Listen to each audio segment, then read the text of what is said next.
Igor Jankę, dzień dobry. To jest Układ Otwarty, niezależny program o Polsce i świecie. Dziś o Turcji, o tym, jaką Turcja chce odegrać rolę w kształtowaniu bezpieczeństwa w tej części świata i co się dzieje wewnątrz Turcji, bo dzieje się wiele ciekawych rzeczy.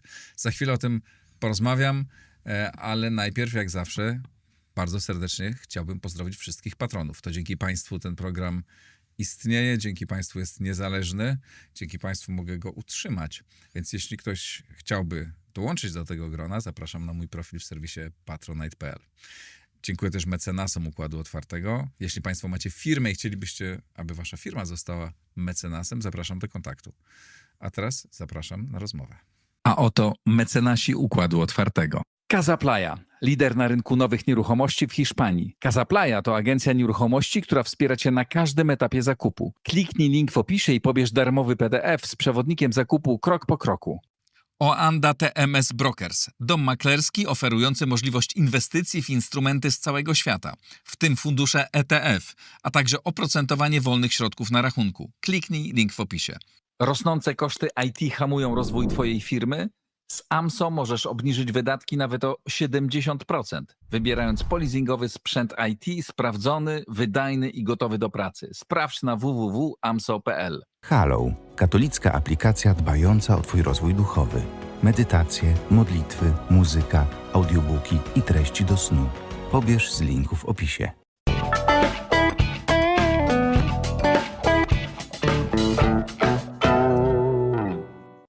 Karol Wasilewski, kierownik zespołu Turcji, Kaukazu i Azji Centralnej w Ośrodku Studiów Wschodnich. Dzień dobry. Dzień dobry. Karolu, prezydent Turcji niedawno ogłosił, że w zasadzie jest w stanie zastąpić prawie Stany Zjednoczone w kształtowaniu architektury bezpieczeństwa w Europie. To było podczas spotkania dyplomatów z kilkudziesięciu krajów. Co tak naprawdę ma na myśli Erdoğan i co może, a czego nie może zrobić? No to jest właśnie bardzo ciekawe pytanie, bo my do końca nie wiemy, co ma na myśli Tayyip Erdoğan. I Turcy, szafując tymi hasłami o europejskiej architekturze bezpieczeństwa, czy przyszłej architekturze bezpieczeństwa, też mają na myśli różne pomysły. Jak poczyta się lokalne media, to można dojść do przekonania, że chodzi zarówno o strukturę typu jakieś NATO bis, może ożywioną Unię Zachodnioeuropejską, ale czasem, nie mówię, że jako coś dominującego, ale można nawet znaleźć takie nadzieje, że ta Unia Europejska w obecnym kształcie rozpadnie się, narodzi się nowa Unia Europejska skoncentrowana na bezpieczeństwie i już bez tych śmiesznych takich aktorów, typu oczywiście te Turcy mają na myśli Grecję. Natomiast bardzo ciekawa rzecz jest taka, że jak się rozmawia z tureckimi, no ja w ciągu 2 ostatnich miesięcy miałem okazję rozmawiać i z dyplomatami, i z ekspertami, i z dziennikarkami, i z analitykami, i analityczkami od różnych sektorów, więc nie tylko skoncentrowanych na bezpośrednio bezpieczeństwie. Wszyscy powtarzają jedno. To znaczy, że Turcy są przerażeni tym, co dzieje się między Stanami Zjednoczonymi a Rosją, między Donaldem Trumpem a Władimirem Putinem. Przerażeni tym, że się dogadują? Przerażeni tym, że się dogadują, ale też przerażeni potencjalnymi konsekwencjami. I teraz... Ale zaraz, przecież to Erdoğan był tym, który gadał z jednymi i z drugimi. No właśnie, jedyna grupa, która wydaje się nie przejawiać tego zaniepokojenia, a przynajmniej nie w takim oficjalnym otoczeniu, to są tureccy decydenci. Tylko zobacz, zwróciłem uwagę, czy użyłem tego słowa wydaje się i zaraz ten wątek rozwinę. Może najpierw dlaczego rzekomo są przerażeni. Przerażeni dlatego, że jeśli Rosja uzyska zbyt dobry deal od Trumpa, tak zdają się umówić ci wszyscy i dyplomaci, i eksperci, i dziennikarki i tak dalej, no to może odbudować szybko swój potencjał. Odbudować swój potencjał przede wszystkim w regionie Morza Czarnego, co Turcję szalenie niepokoi, przede wszystkim dlatego, że po 2022 roku, czyli po tej reagresji w zasadzie Rosji na Ukrainę, mamy do czynienia z sytuacją w pewnym sensie dla Turcji sprzyjającą, bo to Turcja była w stanie może nie tyle zapanować nad Morzem Czarnym, ale odłożyć gdzieś na półeczkę te swoje obawy. Nie wiem, czy pamiętasz Tayyipa Erdoğana w 2016 roku, jak jechał na szczyt NATO w Warszawie, to mówił, że musimy zrobić wszystko, żeby Morze Czarne nie stało się rosyjskim jeziorem. I to jest pierwszy obszar. Drugi obszar zaniepokojenia to jest oczywiście Bliski Wschód, gdzie Turcy zrobili Rosji bardzo brzydkie kuku, zwłaszcza jeśli chodzi o Syrię. No ale też pamiętajmy, że Rosjanie i Turcy się ścierali w Libii. No trzeci obszar to jest oczywiście ten Kaukaz Południowy, gdzie no trudno nie stwierdzić, że Turcy kosztem Rosji w ostatnich latach się umocnili. To bardzo. Dzięki między innymi wsparciu Azerbejdżanu. No i to mają być te główne powody, dla których Turcy są zaniepokojeni. A teraz wracam do tego wydaje się, bo decydenci zdają się brać to na miękko. I jak się posłucha Hakana Fidana, czyli tureckiego ministra spraw zagranicznych, to on nie wydaje się taki specjalnie zaniepokojony. To znaczy siedzi w tych wywiadach i tłumaczy, że po pierwsze to, co się dzieje, to jest jakaś koronacja, można powiedzieć, tendencji, które są widoczne w amerykańskiej polityce od dawna. Tendencji do, po pierwsze, wycofywania się Stanów Zjednoczonych z bezpieczeństwa europejskiego, po drugie, tendencje do zmiany porządku międzynarodowego, ponieważ ten porządek międzynarodowy, który miał miejsce dotychczas, Stanom Zjednoczonym już nie służy. Więc Stany Zjednoczone chcą to zmienić, chcą przestać być, no mówiąc brzydkim językiem, frajerem, który utrzymuje cały świat. To zresztą słychać w wypowiedziach Donalda Trumpa. To jest taka oczywista oczywistość. Tak jest. Tak, ale nie wszyscy to dostrzegają, a Turcy, no tak jak się posłucha tego Hakana Fidana, siedzą, patrzą na to i mówią, no tak było, tak jest, tak będzie. My jesteśmy na to w miarę dobrze przygotowani.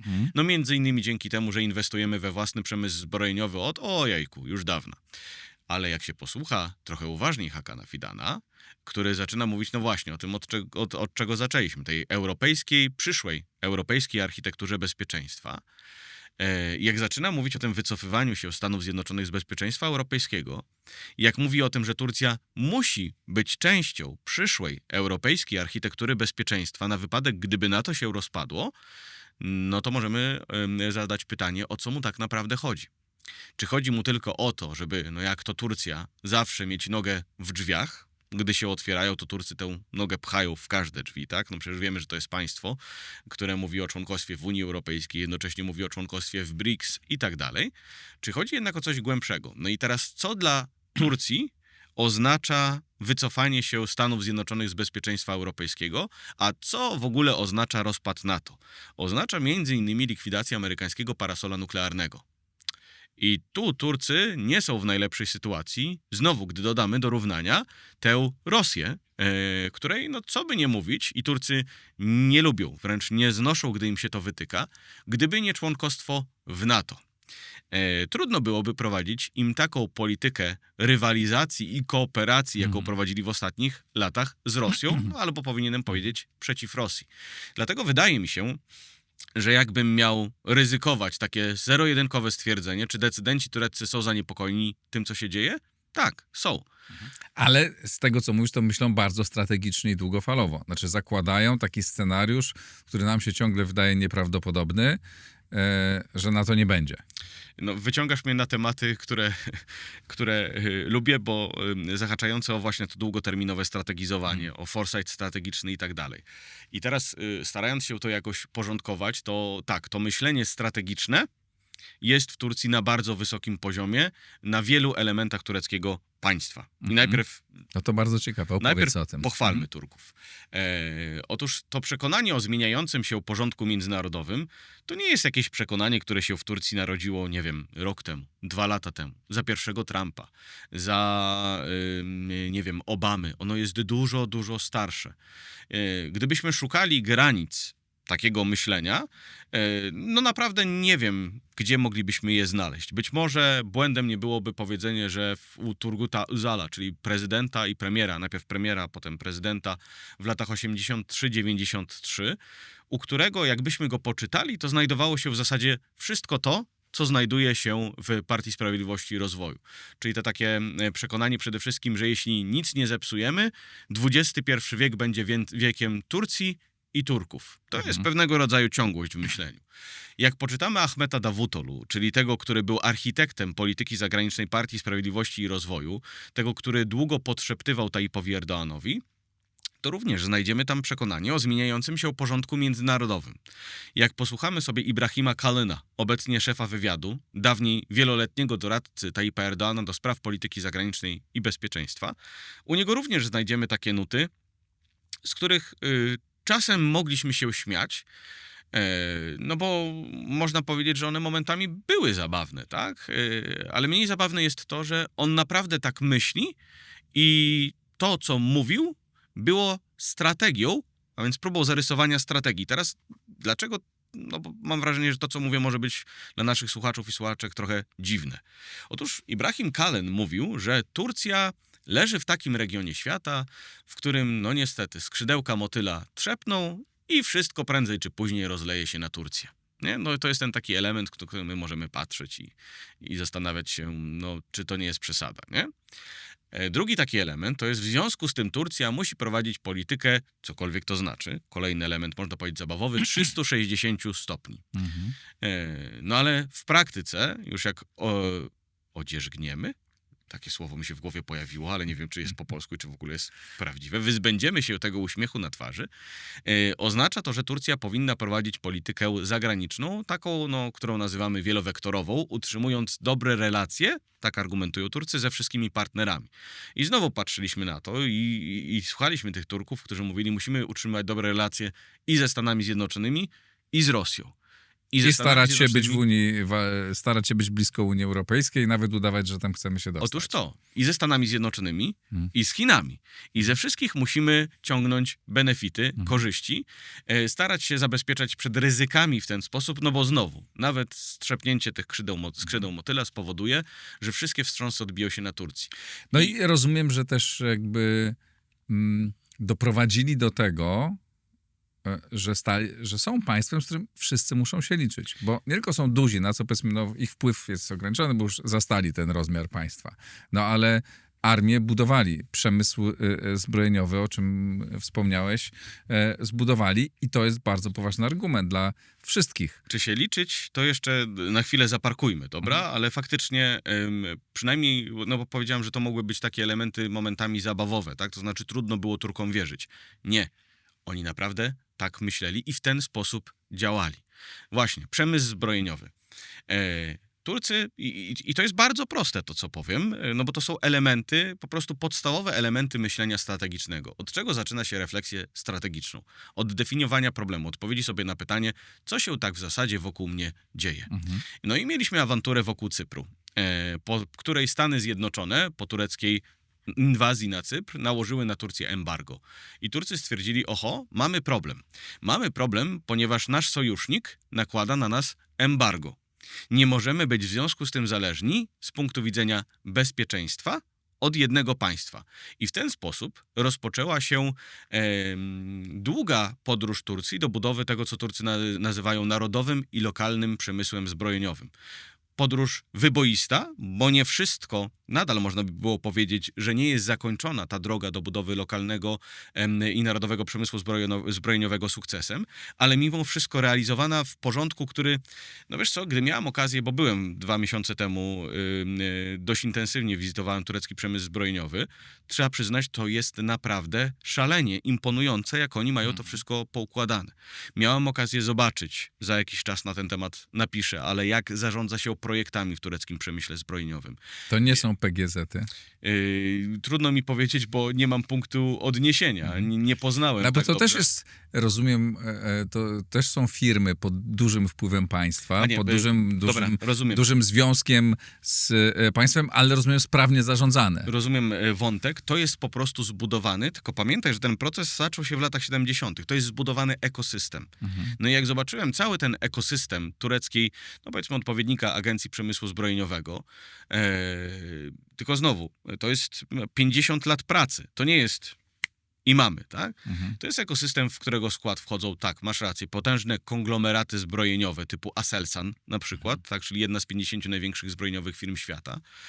Skład, w których wchodzą różnego rodzaju startupy z różnego rodzaju bodźcami rozwojowymi, uniwersytety, różnego rodzaju instytucje, które zostały stworzone między innymi po to, żeby, no cóż, Turcja wierzy w wielodomenową walkę zbrojną w przyszłości i w związku z tym twierdzi, że musi zarządzać w taki sposób dozbrojeniem sił zbrojnych, żeby poszczególne rodzaje sił zbrojnych, no powiedzmy, że miały równowagę, to znaczy były znajdowane odpowiedzi na ich zapotrzebowanie, ale żeby żadna z tych sił zbrojnych nie dominowała.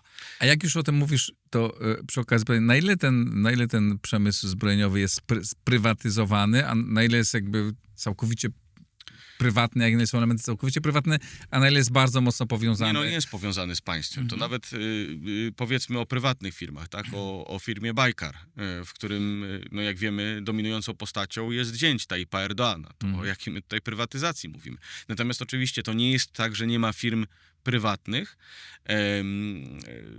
Żeby podać ci przykład też tego myślenia strategicznego i powiedziałbym jego egzekucji w przypadku przemysłu zbrojeniowego. No toż wizytowałem jedną z tureckich firm zbrojeniowych. No i wiadomo, że taka firma ma pewne priorytety, jeśli chodzi o zarządzanie technologią, również zarządzanie technologią w czasie przyszłym, to znaczy definiowanie projektów tam powiedzmy, które musimy rozwijać w perspektywie 10-falowej. Nie tylko odpowiedzieć na pilne potrzeby, nie tylko przejrzeć to przez ten horyzont 3-5-letni, ale też 10-letni. I teraz co ta firma robi? Twierdzi całkiem słusznie, że przecież nie może pokryć wszystkich technologii na świecie. No ale szuka sobie tych technologii, które mogą decydować na polu walki w przyszłości. No i ma program startupowy dla swoich pracowników. Jeśli jest jakiś pracownik tej firmy, który chciałby działać na rzecz rozwinięcia technologii A i oni uznają, że jest to technologia, którą w tym momencie nie mogą się zająć, ale mogą rozdysponować pewne środki na badanie tej technologii w takim modelu startupowym, czyli ten system, ta firma musi sobie znaleźć też inne finansowanie, oni w to idą. No i to jest piękne rozwiązanie. I oni mają wiele branż naprawdę, tak już absolutnie chwaląc w tym momencie to państwo tureckie, jeśli chodzi o strategizowanie. Zaraz dodamy też łyżkę dziegciu, ale to spokojnie, najpierw pochwalmy. Myślę, że tam można parę łyżek. Wiele rzeczy mają tak poukładanych.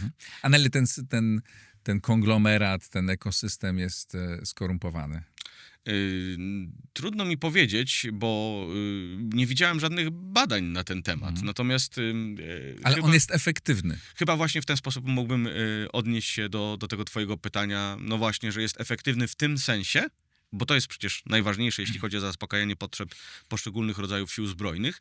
Na tyle jest efektywny, że mają tam wkomponowane mechanizmy, instytucje rozstrzygania sporów między różnymi na przykład generałami, którzy oczywiście, no prosta rzecz, każdy domaga się dopieszczenia własnej odnogi sił zbrojnych. I w tym sensie jest efektywny. Ale odpowiedź na to pytanie. Ja rozumiem też, że jak mówisz, że skoro rozwijają startupy, mają uniwersytety wojskowe, tak, czy związane z armią, to rozumiem, że to całe nie tylko wojskowe. Taka sekcja R&D tak. jest bardzo rozwinięta. Mają oczywiście do tego specjalne również instytucje przewidziane, które też rozwijają technologie i potem outsourcują te technologie do firm. Jednym z takich, szukam polskiego odpowiednika, wydaje mi się, że, kurczę, mogę się pomylić, ale zaryzykuję, że to byłaby chyba Narodowe Centrum Badań i Rozwoju. To powiedzmy, że to NCBR tureckie ma swoją odnogę również odpowiedzialną za technologię w przemyśle zbrojeniowym. I teraz tak, to odpowiedź o efektywność będzie trochę inaczej brzmiała prawdopodobnie za 10 lat, w zależności od tego, czy Turkom się uda, czy się nie uda. Otóż rozmawiałem z jednym z ekspertów, bardzo dobrych ekspertów od przemysłu zbrojeniowego, no i byłem tak potem dość entuzjastycznie nastawiony, ponieważ widziałem te wszystkie procesy. Sami widzimy technologie, które Turcy wypracowują, widzimy ich przydatność w boju, sami zaopatrujemy się w Polsce w te technologie. W Europie rozważamy kwestię włączenia szerszego Turcji w przemysł zbrojeniowy czy w łańcuchy dostaw. No i ten ekspert patrzy tak na mnie z lekkim politowaniem i mówi: Karol, a ile mamy produktów masowych? No i ja zastanowiłem się, ile to jest tych produktów masowych, no bo jak patrzysz na drony i nie jesteś specjalistą od przemysłu zbrojeniowego, no to myślisz, że na przykład drony są takim przemysłem takim produktem masowym. No powiada, żadnego. I takim produktem, który może zmienić, radykalnie poprawić sytuację tureckiego przemysłu zbrojeniowego, sprawić, że spełni się to marzenie, które teraz jest takie deklarowane, a więc, że będziemy, no może nie przy pierwszym przemysłem zbrojeniowym na świecie, ale będziemy się liczącym przemysłem zbrojeniowym.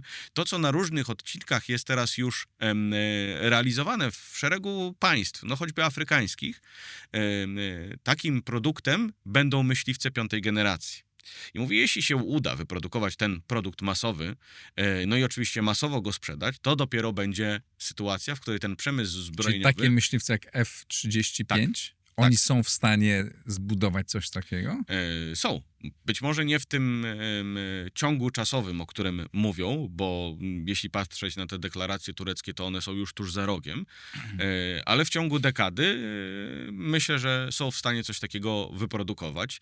Jako osoba, która, przepraszam, nie jestem śrubkarzem, tutaj mówię z sympatią absolutnie, nie znam się na przemyśle zbrojeniowym na tyle, żeby powiedzieć, być w stanie ocenić i porównać te technologie. Natomiast są w stanie wyprodukować ten myśliwiec piątej generacji i to jest ich taki, można powiedzieć, święty graal. I ten ekspert argumentował, że dopiero ten produkt będzie tak naprawdę przemysłem, który... Mówimy oczywiście o przemyśle zbrojeniowym, ojejku, in general, pięknie mi się po polsku powiedziało, w ogóle, nie jeśli chodzi o poszczególne firmy. Oddłużyć i umożliwić, że on będzie rzeczywiście takim sektorem, który będzie jeszcze lepiej wyglądał w tych statystykach, niż to widzimy teraz, bo bardzo często zwracamy uwagę na wzrost eksportu tureckiego przemysłu zbrojeniowego, a nie zadajemy sobie pytania, no dobrze, ale jaka była skala ambicji? Skala ambicji była taka, że to miało być nowe koło zamachowe tureckiej gospodarki. Więc jeśli spojrzymy na relacje do PKB, to nie wygląda już tak dobrze. Pozwól, że tylko dokończę jeszcze te wątki myślenia strategicznego. A jeszcze przy tym, za sekundkę tylko jeszcze jedna rzecz, czy oni produkują amunicję? Tak. I w takich ilościach, że mogli być, są dużym Absolutnie. eksporterem? Jeśli chodzi o tę amunicję 155, którą prawdopodobnie, takie są przynajmniej głosy, będziemy współprodukować z Turkami. A, będziemy, tak? Tak, Tego nie wiedziałem, to ciekawe. Są takie głosy. Jeśli dobrze pamiętam, nawet marszałek Hołowniak jechał oj, proszę mi wybaczyć, ale wydaje mi się, że w październiku ubiegłego roku to wspominał, że będą rozmowy na temat współprodukcji tej amunicji. No oczywiście, czy ten projekt dojdzie do skutku, Turcy nie są chyba jedynymi zainteresowanymi, z tego co wiem, no ale produkują tę amunicję między innymi w Stanach Zjednoczonych, w kooperacji z Niemcami, także tak, to jest pokaźne pole, w ramach którego Turcy są w stanie relatywnie szybko dosypać do tego worka potrzeb, które mamy. Teraz wracając do tego myślenia strategicznego, powiedziałem, że dokończę te pochwały. Znowu mikrofon, proszę wybaczyć, mnie tutaj atakuje, a raczej ja go atakuję. Jest wiele takich procesów, które Turcy mają poukładane, w których definiują problem, zastanawiają się nad rozwiązaniami, wdrażają te rozwiązania. Gospodarka. Turcy mają olbrzymi problem z tym, że muszą przyciągnąć inwestorów. Więc jakbyś sobie przeleciał stronę tureckiego Ministerstwa Finansów, znalazłbyś i różnych tych agencji inwestycyjnych, znalazłbyś masę pięknych, naprawdę imponujących pod kątem poukładania dokumentów, które pokazują, w jaki sposób mamy dojść od punktu A przez punkt B, przez punkt C do punktu D, który to punkt oznacza, że napłyną do nas inwestycje, których potrzebujemy, a więc inwestycje pracotwórcze. Inny taki przykład to jest turecki sektor kosmiczny. Turcy powołali do życia, jeśli dobrze pamiętam, w 2018 roku turecką agencję kosmiczną. Podmiot, który w samej Turcji wywołał szereg kontrowersji, no bo ludzie mówili, gdzie nie mamy na chleb, a wy powołujecie agencję kosmiczną. I teraz jakie jest myślenie przy tej agencji kosmicznej? Znowu, oni chcą zreplikować w pewnym sensie sukces przemysłu zbrojeniowego, a więc stworzyć ekosystem. I mają to wszystko poukładane w procesy. Procesy, które zmierzają do tego, że turecka agencja kosmiczna, jak to ładnie mi mówiono, nie będzie może pierwszą agencją kosmiczną, może nie będzie drugą, może nie będzie trzecią, ale, drogi Karolu, od kogo będą kupować ci spóźnieni na wyścig kosmiczny? Od nas. I to jest nasz cel. No do tego szereg różnych tam celów dodatkowych, wzmacniających bezpieczeństwo i odporność państwa. Wszystko to jest pięknie, naprawdę pięknie zaprojektowane. No ale przecież to jest ciągle kraj, powiedzmy delikatnie, niezamożny, w którym ja z jednej strony słyszę, co mówisz i też mi się tak wydawało że pod wieloma względami może nam imponować, ale kiedy 2 lata temu miałem taką okazję, żeby objechać całą wschodnią Turcję, dosyć głęboko tam do Iranu sobie dojechaliśmy i oglądaliśmy wiele miasteczek i miast, no to miałem takie poczucie, że przyjechałem z zamożnego, sprawnego państwa i czułem bardzo dużą różnicę. I jak sobie sprawdziłem w pewnym momencie, jaka jest różnica w dochodach ludności, to mniej więcej była 4-krotna na korzyść przeciętnego Polaka. Jak to oni tu myślą strategicznie, tu rozwijają pewne sektory, jednocześnie ileś rzeczy nie działa. Widać tam taką, no nie wiem, czy to wynika z korupcji, czy nie, ale budowane osiedla w bardzo wielu miejscach. W polu stoją puste bloki, no też pachnie, że tam ktoś coś dostał, zbudował nie wiadomo po co. Bardzo mnie cieszy, że o to zaczepiasz i się uśmiecham, bo właśnie, my mamy tendencję do takiego jednowymiarowego patrzenia na tę Turcję. Znaczy my. No bardzo często obserwuję w debacie publicznej tego typu głosy. Turcja to jest poważne państwo. To jest pierwszy taki głos. Drugi, Turcja, zobaczcie, ten przemysł zbrojeniowy jak fenomenalnie rozwinęła. Po trzecie, Turcja stawia się różnym aktorom, prowadzi niezależną politykę zagraniczną. Zobaczcie, jak to tam wszystko klika, jak oni poważnie do tego podchodzą. Teraz wszystko to, co powiedziałem o tym naprawdę imponującym myśleniu strategicznym, o bardzo często odwadze w myśleniu, również tureckich akademików, którzy stają się później ministrami spraw zagranicznych, no to jest naprawdę, no podkreślę to słowo, imponujące. Tak, to Ale jest jest też- imponujące i to jest coś, czego dla nas zwłaszcza jest imponujące, bo widzimy, jak u nas tego bardzo brakuje. No, u nas bardzo często dominuje jednak w dalszym ciągu myślenie, szabel nam nie zabraknie, szlachta na koń wsiędzie, prawda, ja synowce na przedzie i jakoś to będzie. I tu pozwól, bo ja mam taki zwyczaj, że czasami w różnych momentach coś wrzucam. My właśnie o strategii, o myśleniu strategicznym mówimy w Szkole Przywództwa Instytutu Wolności i teraz trwa rekrutacja do tej szkoły, więc zajrzyjcie. Link pod nagraniem szkolaprzywództwa.pl. Możecie dołączyć do tej szkoły i uczyć się tak myśleć, jak myślą ci najmądrzejsi Turcy. Tak. No ja bardzo często zaczynam od tego stwierdzenia warsztaty z foresightu strategicznego, które w ciągu 3 ostatnich lat miałem okazję prowadzić, tak? I zadawałem takie pytanie, czy to w sektorze publicznym, czy prywatnym, kto z Państwa zna tę praktykę, tak? Szabel nam nie zabraknie. No i te miny takie, wiesz, takie, no znamy. Ale też nie przesadzajmy z tą taką czołobitnością przed Turkami, bo jest wiele aspektów i pewnie teraz o tym porozmawiamy, w których my radzimy sobie zdecydowanie lepiej. I teraz, no tak jak powiedziałem, jest ta teoria, to myślenie strategiczne, to układanie tego w procesy, ale jest również praktyka. I teraz, gdybyśmy mieli zdefiniować, co z tą praktyką jest nie tak. Zacznę może od rzeczy bardzo nieuczciwej, ale opowiem o kosztach. Kosztach między innymi związanych z tą wielowektorową polityką zagraniczną, bo bardzo długo można było zadawać pytanie, czy ta definicja świata, którą Turcy przedstawiają, to, że zmienia się porządek międzynarodowy i w związku z tym trzeba prowadzić taką, a nie inną politykę, jest definicją adekwatną. Po pierwsze dlatego, że tureckie bezpieczeństwo jednak w dalszym ciągu, mowa o parasolu nuklearnym choćby, wisi na Stanach Zjednoczonych. Po drugie, bo mówiliśmy, gdyby nie członkostwo w NATO, jak mogliby uprawiać tę wielowektorową politykę zagraniczną? Po trzecie, bo wielokrotne hasła Turków o tym, że my się przebranżowimy, jeśli chodzi o politykę zagraniczną bezpieczeństwa, pozyskamy nowych inwestorów z państw arabskich, rozwiniemy sieć połączeń handlowych z Azją, bo Europa nas już nie obchodzi, te hasła spełzały na niczym. W dalszym ciągu Unia Europejska jest kluczowym partnerem gospodarczym Turcji. I mowa o kosztach. Turcy mieli za Tayyipa Erdoğana taki postulat wejścia do 10 największych gospodarek świata do 2023 roku. To się oczywiście nie udało, chociaż jak się odpowiednio statystyki przedstawi, takie próby też były, to Turcy mówią, udało nam się. Wszyscy wiedzą, że jest to bzdura. Jest to państwo, które w szczytowym okresie, w ciągu tego przeciągniętego kryzysu gospodarczego, którego datę trudno tak naprawdę wskazać, jeśli chodzi o jedną z takich kluczowych książek o tym kryzysie,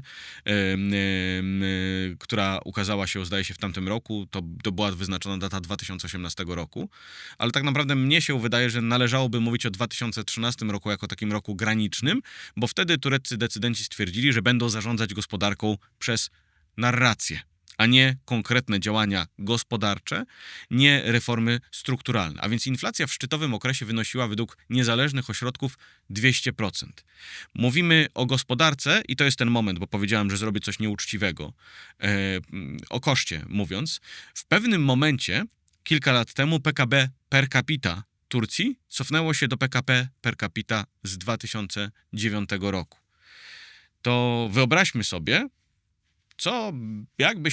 czy bylibyśmy gotowi znieść ten koszt tej wielowektorowej polityki zagranicznej, tak przedstawianej, czy może inaczej, tak uprawianej przez Partię Sprawiedliwości i Rozwoju z tymi błędami, bo nie mówię, że definicja była błędna, ale wdrażanie z pewnością było błędne, gdyby nam PKB per capita cofnęło się do 2009 Ale roku. co w tym nieuczciwego, bo nie zrozumiałem. Wiesz co, to nie jest 1:1 takie przeniesienie, tak? No, to znaczy, to nie jest tak, że jak teraz powiem, no wyobraź sobie, że ty jesteś przy stanie materialnym z 2009 roku wskutek w tym polityki rządu i tak Okej. dalej.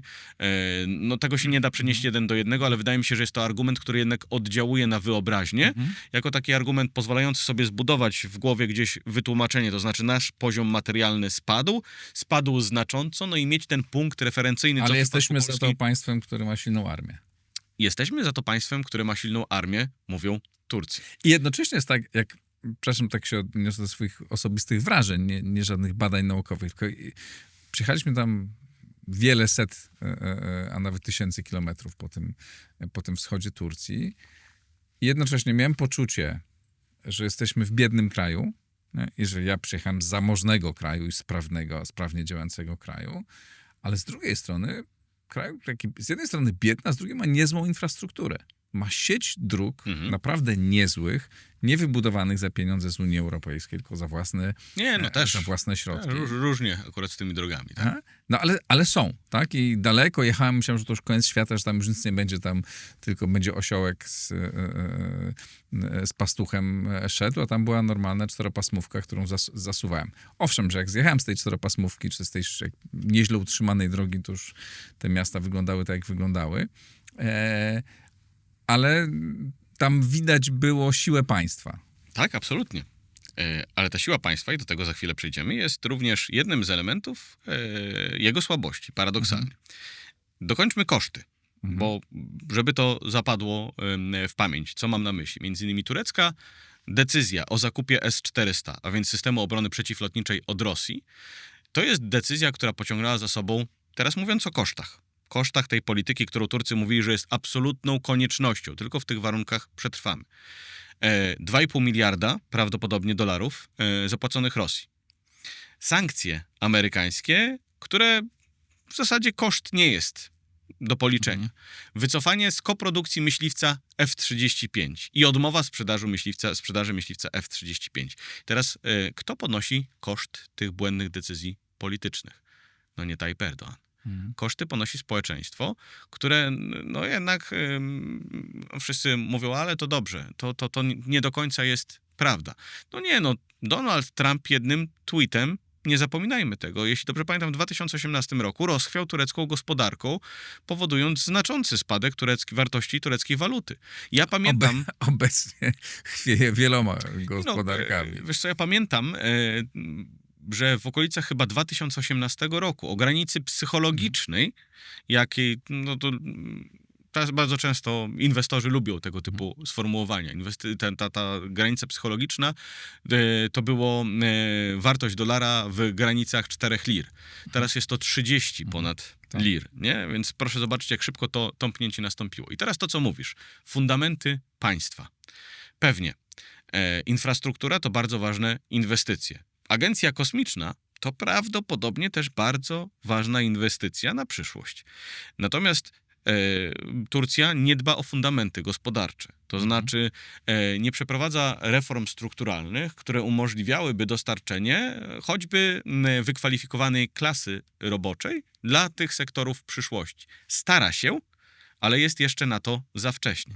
Prowadzi politykę, która powoduje, i przez sytuację gospodarczą, że no, szereg młodych ludzi mówi w sondażach, że ich marzeniem jest w zasadzie opuszczenie Turcji, bo w tym państwie nie da się żyć. Od lat przecież, gdzie jest najwięcej Turków poza Turcją? W Niemczech. Oczywiście oni wszyscy nie wyjadą, żeby była jasność, bo to nie jest takie proste wyjechać ze swojego domu rodzinnego, proszę wybaczyć, banał, tak? Ale samo to, że w sondażach przytłaczająca większość młodych Turków mówi, że ich marzeniem jest opuszczenie państwa, już coś mówi. Bardzo dużo mówi. Eksport żywności, import żywności, to też są fundamenty. Na to przecież idą ogromne pieniądze. Import energii. No i wreszcie mówimy o imporcie energii, mówimy o tych fundamentach. No jak w takich warunkach rzeczywiście przeznaczać dodatkowe pieniądze na te sektory, które to sprawia wrażenie takiej ucieczki do przodu. No dobrze. To opowiedziesz trochę, jak co jest pod tym dywanem, jak to wygląda w środku. To wróćmy do pierwszego pytania, do początku, czyli tej zapowiedzi, deklaracji Erdoğana, jaką rolę Turcja chciałaby odgrywać. Czy może taką rolę odgrywać? No bo jesteśmy w sytuacji, w której Ameryka się odwraca od Europy, chce się skoncentrować na Azji. Widać, że to nie są tylko zapowiedzi, tylko będą konkretne ruchy. Mam nadzieję, że na to przetrwa i że będzie istniało, ale nie wiemy. Ale załóżmy, że przetrwa z trochę mniej aktywną rolą Stanów Zjednoczonych. Jak wyglądają armie europejskie, jak wyglądają przemysły europejskie zbrojeniowe, to wiemy. Jak wygląda zagrożenie, też wiemy bardzo dobrze. Czy Turcja jest w stanie odegrać tak ważną rolę i być jednym z dostarczycieli bezpieczeństwa w Europie? Może z pewnością wzmocnić europejską obronę. Jak przemyślimy sobie to, co chcemy zrobić z, no nazwijmy to może trochę na wyrost, europejskim przemysłem zbrojeniowym i szerzej z europejskim przemysłem, bo wydaje mi się, że te transformacje prędzej czy później będą ze sobą związane. Przecież my też mamy bardzo poważne dylematy, co zrobić z europejskim przemysłem, jak on powinien wyglądać, żeby był konkurencyjny w przyszłości. Turcja może być ważnym elementem łańcuchów dostaw. Jeśli chodzi o przemysł zbrojeniowy, a jeśli chodzi o same dostarczenie bezpieczeństwa, a najbardziej konkretnym pytaniem jest to o zakończenie wojny w Ukrainie, o tym, czy Turcja może być jednym z gwarantów tego bezpieczeństwa. Czy Turcja może tam, po pierwsze, jednak wkroczyć jako negocjator, znaczy już wkraczała wielokrotnie, tak, ale odegrać większą rolę w tych negocjacjach i dostarczyć armię, która będzie pilnować granicy rosyjsko-ukraińskiej. Oczywiście wszystko jest związane z negocjacjami między Ameryką a Rosją i to jest podstawowa sprawa. Jasne. Jest partnerem wygodnym w tym kontekście. No, nie bez powodu Amerykanie i Rosjanie zdarza im się również negocjować w Stambule. Jest bez wątpienia partnerem postrzeganym jako partner wiarygodny i jest państwem, które bez wątpienia w odpowiednich uwarunkowaniach, i to muszę podkreślić, w odpowiednich uwarunkowaniach byłoby w stanie dostarczyć swoich sił zbrojnych do, no właśnie, zabezpieczenia porozumienia pokojowego, czy tam zawieszenia broni, raczej z naciskiem na porozumienie pokojowe, bo to są właśnie te warunki. Otóż Turcy z pewnością chcieliby ograniczyć ryzyko dla własnych sił zbrojnych. Teraz powiem coś, co zabrzmi jak żart. Idealnym rozwiązaniem, kiedyś podkreślanym w rozmowach ze mną przez tureckich dyplomatów, byłych dyplomatów, byłby mandat Narodów Zjednoczonych. No i to jest, brzmi jak żart. Tak, natomiast brzmi jak żart, bo ta organizacja jest żartem. Natomiast wiesz co, musiałbym tutaj trochę rozwinąć nieco tę swoją odpowiedź, bo Turcy są bardzo aktywni. Oni mówią, że chcą być tą częścią europejskiego bezpieczeństwa. Dobrze, ale czy mogę, jeszcze dopytam cię w tej kwestii, czy w ogóle się o tym mówi? Tak. Czy oni są Absolutnie gotowi i dlaczego byliby gotowi wysłać wojska i zapłacić za to bardzo dużą cenę? No bo nawet jeśli nikt by nie zginął, tak, nic się nie działo, co jest mało prawdopodobne, że nic by się zupełnie nie działo, no ale to są olbrzymie koszty, tak? To jaki zysk z tego miałaby Turcja, będąc jednym z tych gwarantów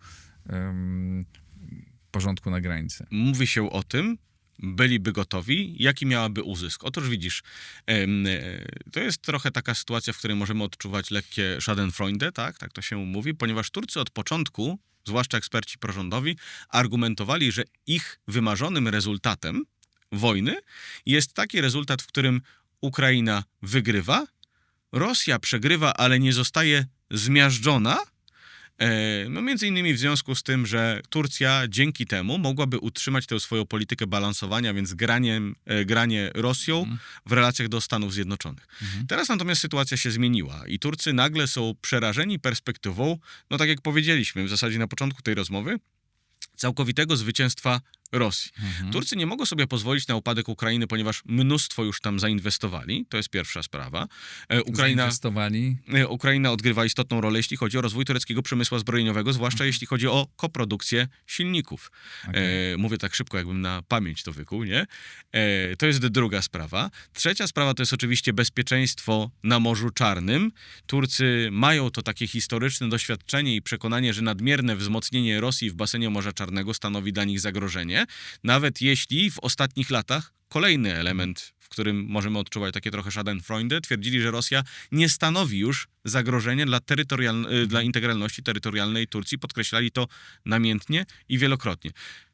Turecka armia liczy, skoryguj, jeśli się mylę, 800 000 żołnierzy. Licząc z rezerwistami, prawdopodobnie coś koło tego. Wiesz co, dawno się nie zajmowałem liczeniem tureckiej armii. W czasach, kiedy ją liczyłem, to było około 500 000 osób. Tak, ostatnio czytałem, gdzieś pojawiła się ta liczba 800 000. W każdym razie dużo, na pewno największa armia w tej części. Przede wszystkim jest to też armia, która jest armią ekspedycyjną, tak? To znaczy ma za sobą historię operacji wojskowych całkiem niedawno przeprowadzanych. Czy Turcy mówią wprost o tym, że mogą wysłać, jeśli będzie taka potrzeba, żołnierzy na granicę i rosyjsko-ukraińską i jak dużą? W mniej lub bardziej, nie ma żadnych liczb, w bardziej zawoalowany sposób, to znaczy Turcja sygnalizuje swoją gotowość, tak mógłbym powiedzieć. Wątpię, żeby ktokolwiek w Turcji wierzył w możliwość porozumienia pokojowego między Rosją a Ukrainą. Myślę, że są bardzo duże obawy co do tego, co miałoby oznaczać zawieszenie broni.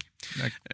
To znaczy, że racjonalnie myślę. Natomiast jest też takich elementów, bo mówisz o tym, czy Turcja byłaby w stanie też partycypować w tej, powiedzmy, europejskiej architekturze bezpieczeństwa.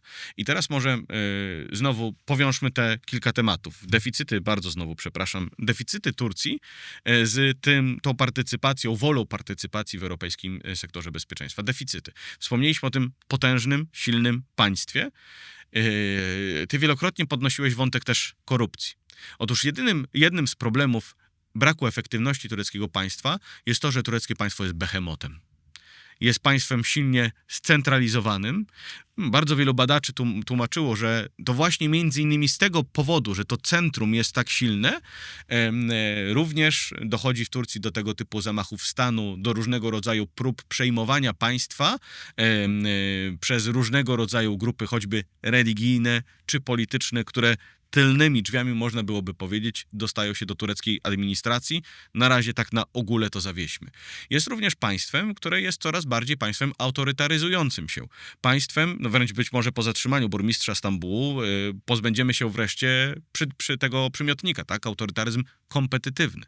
Jest w związku z tym państwem, które ma szereg decyzji podejmowanych w oparciu o rozbudowę sieci klientelistycznej i motywowane tego typu argumentami. I teraz opowiadam o tym wszystkim, między innymi po to, żeby zasygnalizować ciąg zdarzeń i odpowiedzieć dalej na to twoje pytanie. Teraz zobacz. Turcy od kilku miesięcy jeździ ten biedny Hakan Fidan, minister spraw zagranicznych, normalizuje od 2 lat mniej więcej turecką politykę zagraniczną. Mehmet Şimşek, turecki minister finansów, stara się znormalizować sytuację w polityce gospodarczej Turcji, zasadniczo gospodarkę Turcji. No i Hakan Fidan jeździ i mówi, że tak, Turcja chciałaby być częścią tej przyszłej europejskiej architektury bezpieczeństwa. Bardzo intensywnie mówi o wznowieniu negocjacji akcesyjnych z Unią Europejską. Państwa europejskie patrzą na tę Turcję, mówią tak, to jest aktor, który ma silną armię, to co powiedziałeś, ma armię doświadczoną, jeśli chodzi o prowadzenie operacji wojskowych, nawet jeśli nam, tutaj mówię tak, chociaż to trochę nieprawda, ale nam Europejczykom się te operacje nie podobały, ma silny przemysł i innowacyjny przemysł zbrojeniowy, może zaspokoić nasze braki w szeregu, no tak jak produkcja amunicji 155, o której rozmawialiśmy, to jest dobry partner. Nie podoba nam się, ale to, co miałem na przykład okazję usłyszeć od szeregu dyplomatów europejskich w Ankarze, musimy być pragmatyczni. I to jest Czyli już wartości nie są takie istotne. To jest w ogóle wątek na szerszą rozmowę. Myślę, że Unia będzie musiała to przemyśleć w odniesieniu do sytuacji w ogóle w sąsiedztwie. Chyba swoją hipokryzję będzie musiała przemyśleć i po prostu mówić wprost. Natomiast wiesz co, zaczyna się jakiś namysł w Europie. Mhm. Tak, przepraszam, że z grubsza o tym mówię, tak? No ja nie uczestniczę w dyskusjach choćby Komisji Europejskiej, ale zaczyna się jakiś namysł, jeszcze, zobaczymy. Do czego dochodzi? I Tayyip Erdoğan dochodzi do przekonania, że to jest dobry moment na zatrzymanie Ekrema İmamoğlu, czyli burmistrza Stambułu i go aresztuje. I teraz po pierwsze sytuacja gospodarcza Turcji znowu. Inwestorzy zaczynają się wycofywać.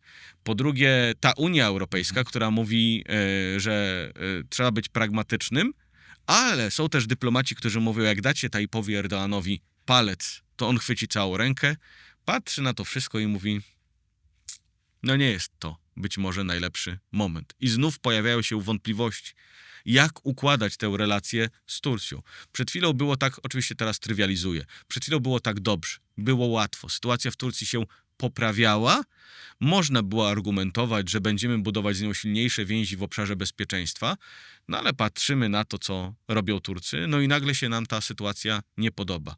I to jest taki element łączący, można powiedzieć, wszystko to, o czym rozmawiamy. Ja to nazywam ostatnimi czasy takim zakładem Tayyipa Erdoğana przeciw Turcji.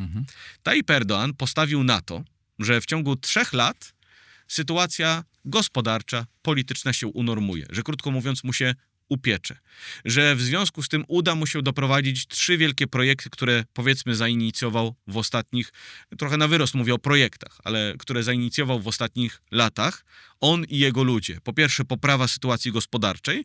Owszem, inwestorzy się przelękną teraz tego, co się stało z Ekremem İmamoğlu, ale stwierdzą, że w sumie inwestorzy są w tureckiej narracji chciwi, więc wrócą. Po drugie, że W Chinach jest masa europejskich, amerykańskich inwestorów. nigdy nie powiedziałem, że to myślenie jest bezpodstawne, chociaż nie chciałbym tak uogólniać, bo takie uogólnienia zawsze są krzywdzące. Ale to jest myślenie tureckich decydentów, że inwestorzy są chciwi i wrócą.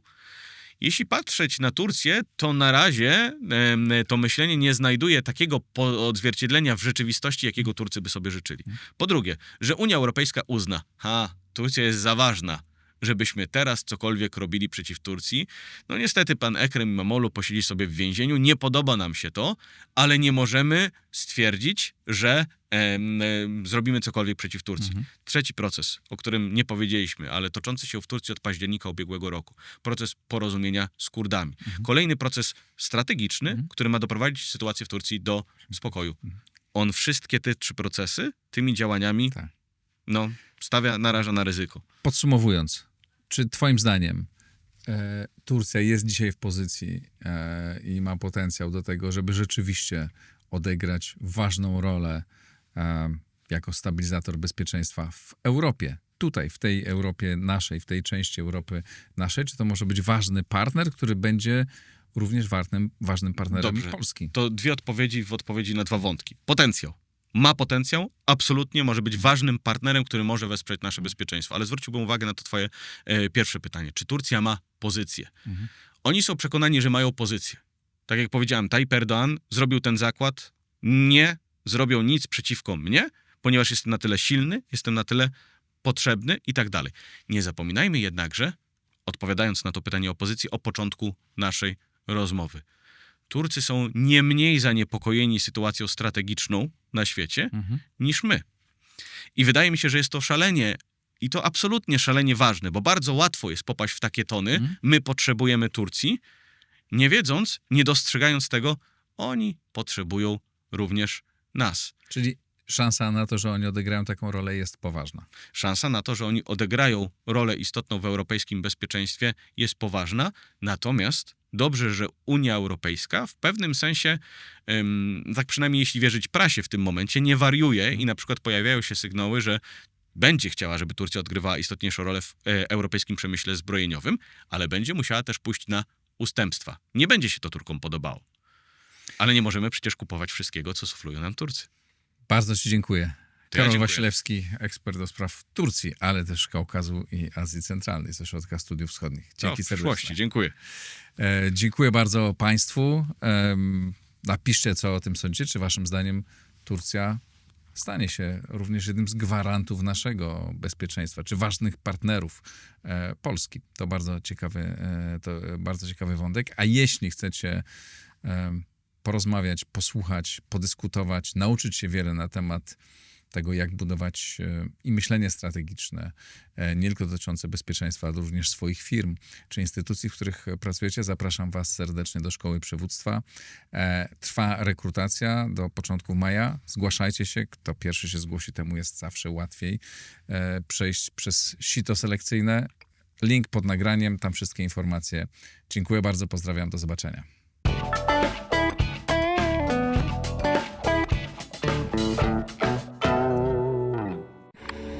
Nagraj to w blisko.